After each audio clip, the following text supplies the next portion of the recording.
Our favorite segment every week, Live Picks, where our colleagues at Live give you ideas on how to spend the weekend. And for this week, the annual Singapore Writers' Festival returns this year with the theme Intimacy. But unlike previous years, the festival is fully virtual due to the, of course, COVID-19 pandemic. So you get to enjoy the offerings online in the comfort of your own home.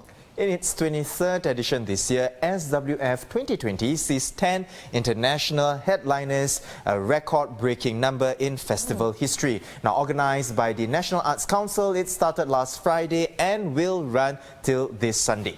Well, to share more on the events that you can catch this weekend, let's bring in journalist To Wen Lee. Hi, Wen Lee. Now, in previous years, SWF attracted quite a sizable crowd attending the dialogues, the workshops and seminars in person. Has going online taken the fun out of the festival, especially since fans, they don't get to meet their favorite authors? Yeah, I think nothing can quite replace the feeling of experiencing a festival like the Singapore Writers' Festival in person. It's always so much fun to be had, when you go down to the Arts House to listen to the writers talk, and when you run into people in the pop-up bookstore downstairs as well. It's quite an experience.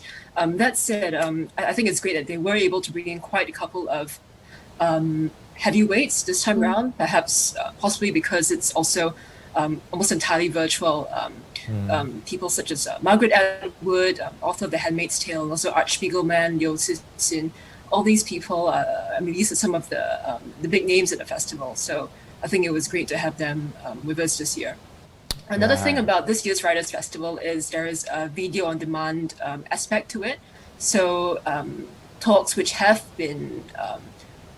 taken place can in fact be viewed at a slightly later date if you so choose. On Cystic Live.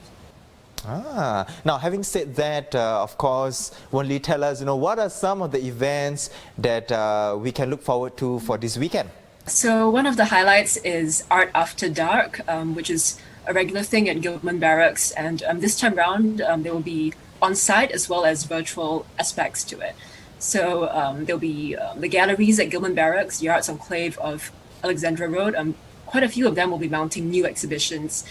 So, for example, Your Workshop has a solo showcase by Mike H.H. Tang, and also Foss Gallery has another exhibition by Cray Chen. And the NTU CCA is also screening a couple of films by Vietnam-born filmmaker Trinh Thi Minh Ha. And on top of that, there'll be a couple of tours, talks, which will be streamed online. So yeah, lots to look forward to on that front as well. You can also tune into the Opera People's show Idomeneo Refracted, which is their take on Mozart's early masterpiece. So this is a film opera. It's not just a digitized recording of an opera. It was actually filmed in Wild Rice Theatre in Funan. Exciting stuff indeed. Well, thank you so much, Wen Lee, for setting aside time to speak with us. And that was journalist To Wen Lee sharing more on the offerings for the Singapore Writers' Festival for this weekend. We know the travel bubble with Hong Kong could start later this month. Jan, I know you've been to Hong Kong and loved it. What is it about Hong Kong that you love so much? I think because I went at the end of the year, so it was very cooling, the weather, not like Singapore, very humid, and I got a chance to go to Hong Kong Disneyland as well, and I love Disneyland. And the fact that Hong Kong also has good food, I really love the beef goulash there. Exactly. So Hong Kong is a food paradise, and while waiting for this travel bubble, why not check out the latest casual eatery from the city right here in Singapore? That's right, that's TamJai SamGor Mixian. I hope I've got that pronunciation right. A chain specializing in Yunnan rice noodle, which looks like the local thick bee-hoon, only chewier. Wow. Now here to tell us more about this new place is food critic Wong Ayok. Hi Ayok. Now Ayok, tell us, what can diners expect? Because I understand that the dishes are fully customizable. Yes, hi. This is a new brand that's just brought in from Hong Kong. It's called TamJai SamGor Mixian, which is quite a mouthful. What it is, it's like a hybrid kind of noodles for me, because the noodles, the rice noodles are actually from Yunnan. It's a Mixian, which, like you say, is like a thick bee-hoon but slightly chewier. And then the broths are customized, so you can choose the level of spiciness. So you can have mala, you can have slightly more spicy, or go all the way to extra spicy. And then you can also choose your toppings. There are more than 20 toppings to choose from.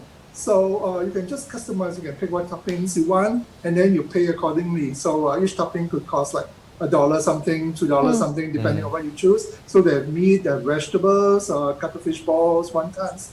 So yeah, you just customize. So each time you go, you can have a completely different bowl of noodles, which is quite amazing actually. Right. Well, so Ayok, yes, fully customizable menu, but are there any signature dishes that a patron should definitely check out?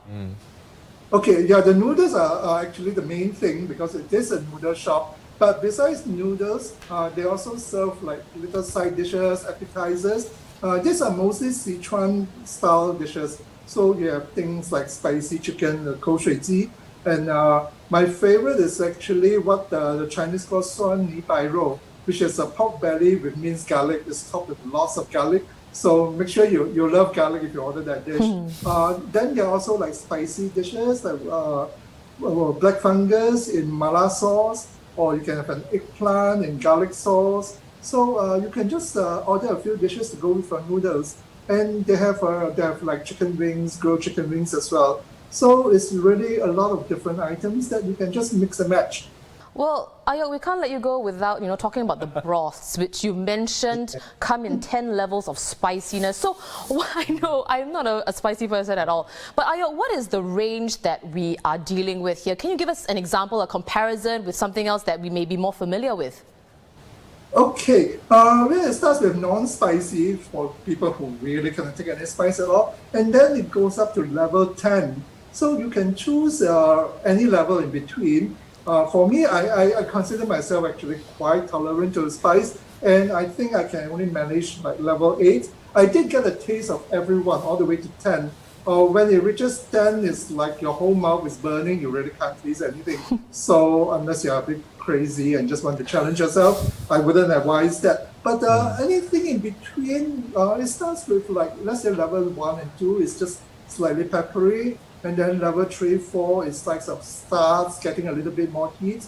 And then by the middle, the 6, 7, it's a bit like what you would expect from mala hot pot. But the difference is that it's not oily at all. So you can actually drink the broth.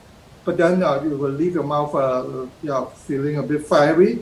And then when you reach 7, 8, which is the level, the highest level that you can tolerate, then your mouth really starts burning. And then beyond that, you can't taste anything. So I say forget that. So I suppose your advice would be to just go with what you're comfortable with. Then you get to enjoy the full flavor as well. That was food critic Wong Ayok sharing more on the rice noodle chain from Hong Kong, TamJai SamGor Mixian.